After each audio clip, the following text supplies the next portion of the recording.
పరిస్థితి. మీకు చదివింది బాగా గుర్తుండాలి, చదువు బాగా శ్రద్ధగా చదవాలి అంటే పుస్తకం అరచేతుల్లో పెట్టుకోవాలి. స్మార్ట్ ఫోన్లో చూసి చదివితే ఏది జ్ఞాపకం ఉండదు, కళ్ళు వాచిపోతాయి, దెబ్బతింటాయి.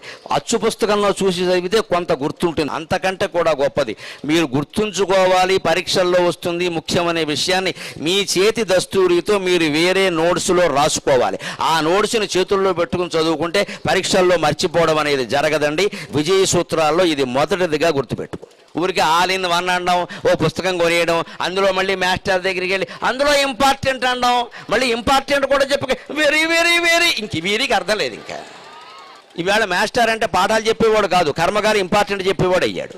అంటే మాస్టర్ జాతకాలు చెప్పేవాడు కింద తయారయ్యాడు. ఇక్కడ పాఠం చెప్పేవాడు మాస్టర్ కాదు, ఇంపార్టెంట్ చెప్పాలి.